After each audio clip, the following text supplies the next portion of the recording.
नमस्कार साथियों, मेरा नाम अखिलेश है। मैं आप सभी का स्वागत करता हूँ आज की नई स्टोरी मेरी ज़ुबान। आज जो कहानी मैं लेकर आया हूँ इट इज़ एक लाश जो 840 किलोमीटर का सफ़र तय करती है और अपने ही कातिल का नाम बताती है। ये कहानी क्या है? बहुत इंटरेस्टिंग है। यदि आप वीडियो पे बने हैं तो प्लीज़ बने रहिए।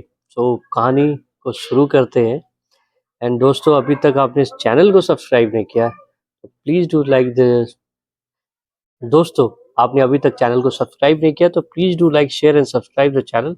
सब्सक्राइब करने से क्या होगा कि मेरे चैनल पे एक तो सब्सक्राइबर बढ़ेंगे, मेरी फैमिली बढ़ेगी और मुझे मोटिवेशन मिलेगा कि मैं रोज़ एक नई कहानी को सुनाऊँ आपको और खुद भी इम्प्रोवाइज़ करूँ। तो दोस्तों, कहानी शुरू करते हैं। एक छोटी बच्ची है जिसका नाम निकिता है। वो एक अच्छे खासे परिवार से है जहाँ पैसे की कोई कमी नहीं है, ठीक-ठाक घर से है। और निकिता जो है बचपन से ही पढ़ने में बहुत अच्छी है। पढ़ाई करने के बाद निकिता जो है इंजीनियर बनना चाहती है, लेकिन उसके साथ एक ट्रेजेडी हो जाती है। उसकी माँ जो है बहुत जब वो बहुत छोटी थी, उसी समय उसकी माँ का साया उसके सर से उड़ जाता है। यानी उसकी माँ उसके साथ नहीं है। बचपन जो है उसका बिन माँ के बगैर गुजरा। निकिता अपने परिवार के साथ रहते-रहते उसने 10th की पढ़ाई की, उसके बाद 12th, उसके बाद इंजीनियरिंग और इंजीनियरिंग बड़े कम उम्र में बड़े अच्छे नंबरों से पास किया उसने। उसके बाद उसने बहुत सारी कंपनी में उसने अप्लाई किया, सारी बड़ी-बड़ी कंपनी, बहुत सारी नौकरी भी मिली और फिर उसने बैंगलोर में एक कंपनी में जॉइनिंग की। ऐसे ज़िंदगी बीतती रही। 1 साल के बाद निकिता ने बहुत कम करीबन 23 साल की उम्र में ही उसने शादी कर ली। शादी करने का फैसला किया, शादी कर ली। जैसे ही 1 साल बीता, 1 साल के बाद उसके घर में खुशखबरी आई, उसे एक बेटा हुआ। बट थोड़े दिनों के बाद उसके पति के साथ उसका जो बिहेवियर और रिलेशनशिप था, बहुत कड़वा हो गया था। चल नहीं पा रहा था। Then they decided to part away और निकिता ने अपने पहले पति को डाइवोर्स दे दिया। डाइवोर्स देने के बाद वो अलग रहने लगी। फिर उसने दूसरी कंपनी जॉइन की। कंपनी जॉइन करने के बाद कंपनी ने उसे हरियाणा भेज दिया। उसकी जो अपॉइंटमेंट थी हरियाणा में, फिर वो हरियाणा चली जाती है। हरियाणा में उसने एक और शादी की, दूसरी शादी की उसके साथ।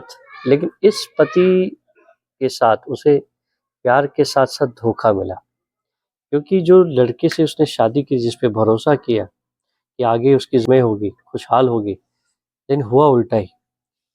ये जो पति था, जो दूसरा पति था, वो था फ्रॉड, फर्जीवाड़ा। उसने क्या किया, लोगों के साथ फाइनेंशियल गबन किया और सारे जब वो फँसने वाला था, उसने सारा इल्ज़ाम जो है निकिता के ऊपर लगा दिया। क्योंकि निकिता को कुछ मालूम नहीं था, उसने क्योंकि निकिता पढ़ी-लिखी थी, इंजीनियर थी, तो सारा पेपर का जो काम था, उसके पति ने सब इससे सिग्नेचर करा रखे थे, सारे डॉक्यूमेंट्स पे इसके सिग्नेचर थे। तो फाइनली व्हेन पुलिस केम इन, जब पुलिस ने तहकीकात की, तो दे फाउंड दैट निकिता हर जगह उसके सिग्नेचर्स हैं। तो फाइनली पुलिस आल्सो डिसाइडेड कि boss, it is just that Nikita is the person who is culprit. अब निकिता कोई बात कोई सुनता नहीं, पति भाग चुका था। लेकिन निकिता कहती रह गई कि नहीं, मैंने नहीं किया, ये मेरे पति ने किया। लेकिन किसी ने उसकी बात नहीं सुनी और उसको जेल भेज दिया गया। अब वो हरियाणा के जेल में बंद थी और हरियाणा के जेल में रहते-रहते वहाँ की जो वुमेन सेल है, वहाँ उसकी मुलाकात एक औरत से होती है। उस औरत को ये कहती है, अपनी पूरी कहानी सुनाती है। इन दोनों में अच्छा तालमेल बैठ जाता है। निकिता को अपनी बेटी की तरह मानने लगती है। निकिता भी उसे अपनी माँ की तरह हर बात बताती थी कि एक बेटी कैसे अपनी माँ को बताती है।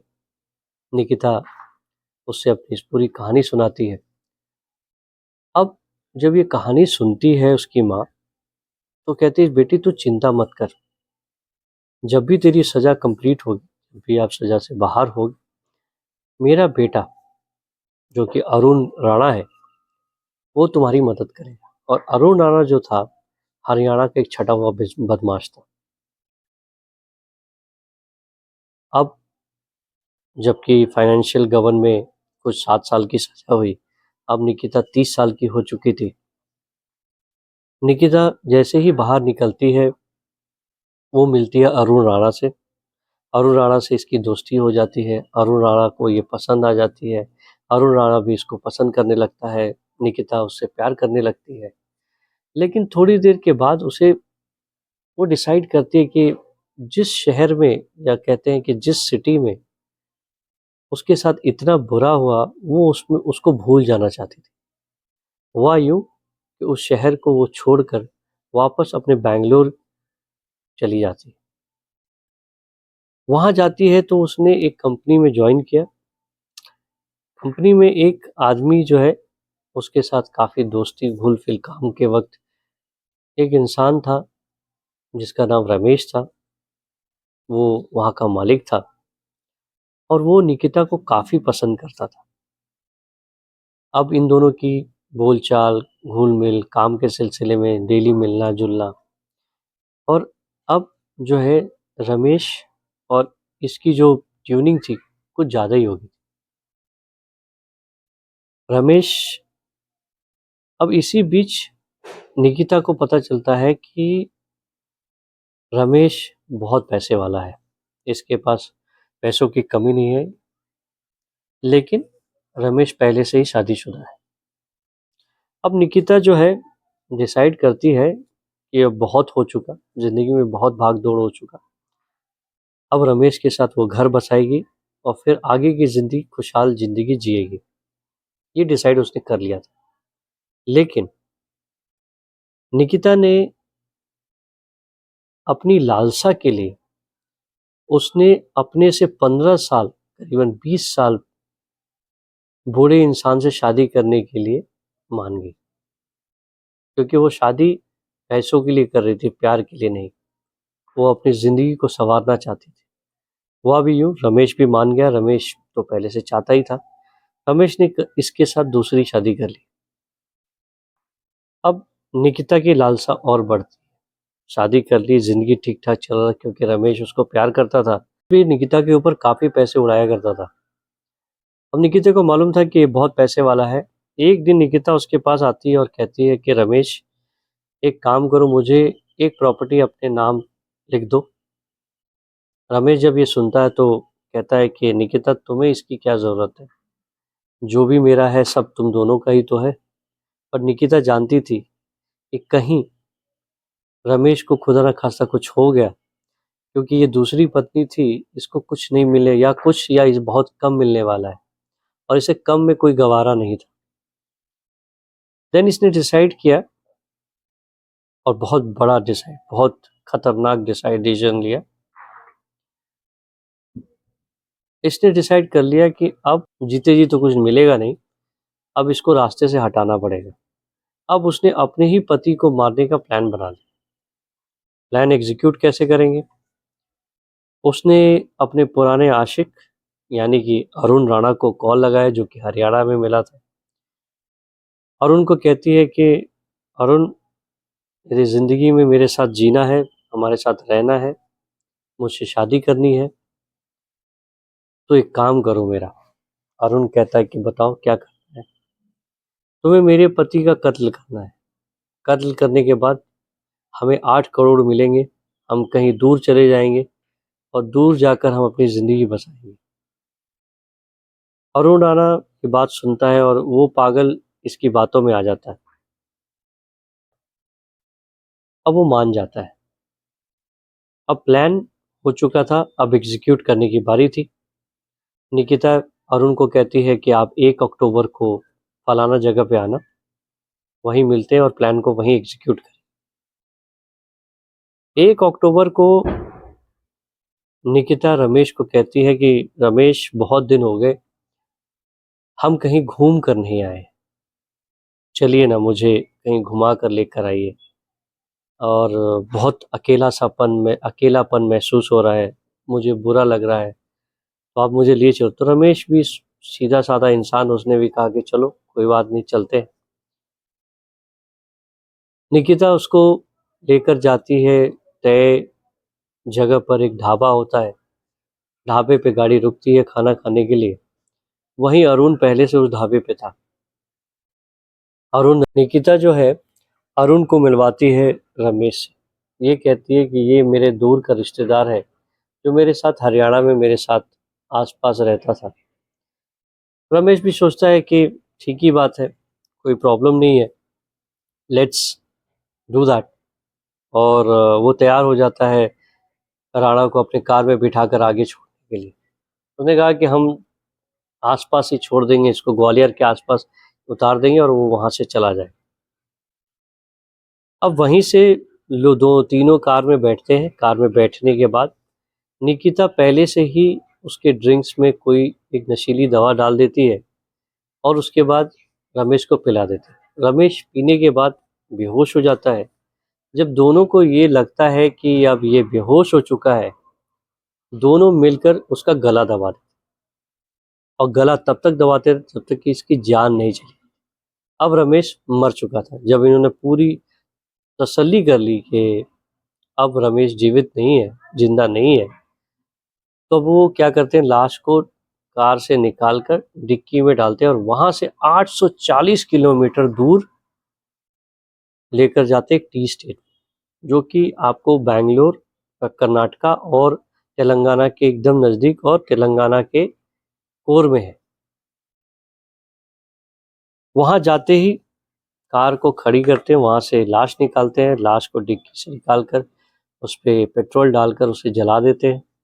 जब उन्हें यकीन हो जाता है कि अब लाश जल जाएगी, तो दोनों अपने अपने जगह चले जाते हैं।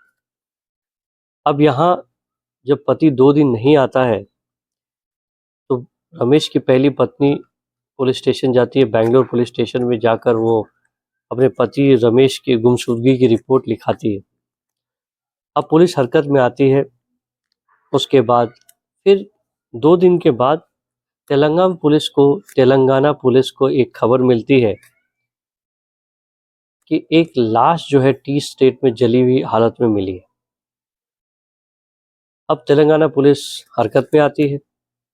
सबसे पहले तो अब आइडेंटिफाई करना होता है कि कैसे क्या हुआ। तो सबसे पहले जो पुलिस का सबसे बड़ा हथियार होता है, या तो फ़ोन होता है या तो सीसीटीवी।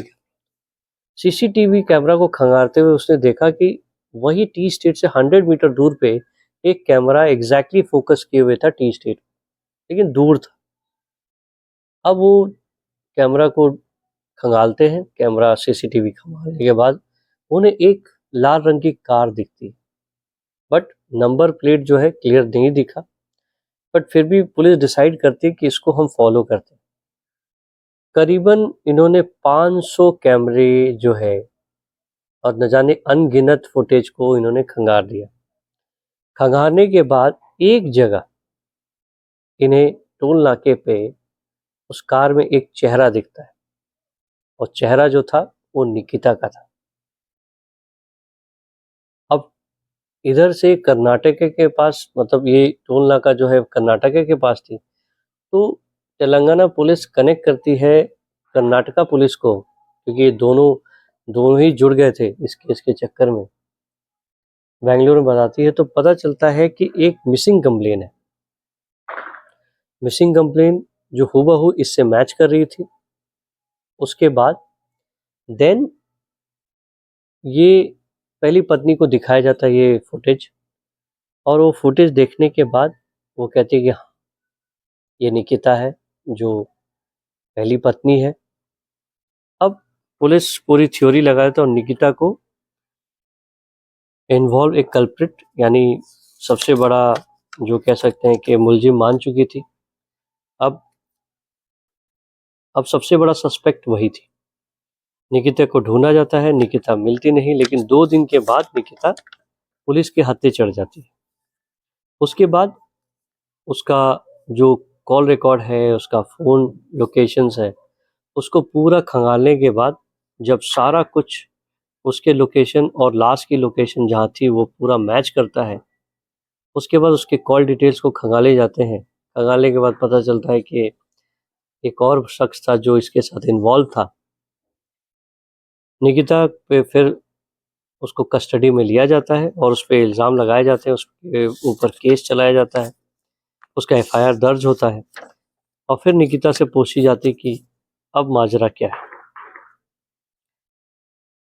निकिता फिर ज़्यादा ना-नुकुर नहीं करती, अब वो समझ चुकी थी कि वो फँस चुकी है और कुछ भी नहीं हो सकता। तब निकिता बताती है स्टोरी कि वो कैसे राणा का नंबर देती है। राणा जो बनारस भाग चुका था, उसे बनारस से उठाया जाता है। राणा तो बस एक मुल्ला था, एक मुजरिम था, एक बहकावा था जिसके साथ चाल चली थी निकिता ने। अब शादी करती नहीं करती वो भविष्य में किसने देखा है। उसके बाद अब पुलिस को पूरी कहानी सुनाती है। हाँ, इसके बीच में एक साहब और थे जो इनकी एक वेटरनरी डॉक्टर है, राजगोपाल जो थे, आई थिंक रामामूर्ति, सॉरी, एक रामामूर्ति जो वेटरनरी डॉक्टर थे और निकिता के बड़े करीबी दोस्तों में से जाने जाते थे। उनको भी कस्टडी में ले लिया क्योंकि उन्होंने ही दवाई और पेट्रोल का जो इंतज़ाम था जलाने के लिए उन्होंने ही किया था, तो सपोर्ट करने के चक्कर में उनका भी नाम आ गया।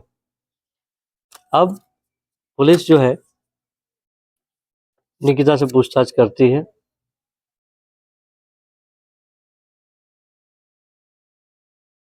अब पुलिस जो है निकिता से पूछती है और निकिता ने कोई भी समय ना गवाते हुए उसने पूरी कहानी बता दी कि कैसे उसको पहली शादी में तकलीफ, दुख मिले थे, दूसरी शादी में उससे धोखा मिला था और वो थक चुकी थी।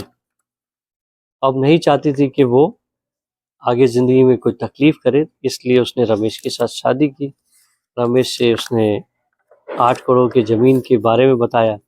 ज़मीन नहीं मिले उसके डर से, कहीं कुछ गलत ना हो जाए, उसके वजह से उसने डिसाइड किया कि हम उसको कत्ल करें। तो उसको कत्ल करेंगे और प्लान एग्जीक्यूट तो कर लिया इन्होंने, कत्ल हो चुका था। लेकिन ये जो क्राइम जो करते हैं ना लोग, ये भूल जाते हैं कि आप कितने भी चालाक क्यों ना हो, आप एक ना एक सुराग छोड़ कर जाते हो। वही एक छोटी सी सुराग आपकी ज़िंदगी को ना तहस-नहस कर देती है और आपको पकड़वाने में अहम जो रोल अपनाती है, रोल अदा करती है। आज निकिता के पास ना पैसे हैं, ना पति है, ना फैमिली है। इधर जो अरुण है, अरुण के पास ना पत्नी है, ना शादी हुई। निकिता के कहने पे उसने कत्ल किया, आज वो भी जेल में है। अब जेल में शादी करेगा और निकिता क्या 8 करोड़ मिल जाएंगे उसको? नहीं ना। शॉर्टकट कभी भी इलाज नहीं है दोस्तों। So thank you for being till this and and hope आपको ये वीडियो पसंद आया होगा। यदि पसंद आया तो please do like, share and subscribe. अपने दोस्तों को भी कहिए सब्सक्राइब करने के लिए। आप लोगों का मोटिवेशन बना रहेगा तो शायद मैं और अच्छी वीडियो बनाता रहूँगा। Thank you for being such a long way and thanks for being so patient.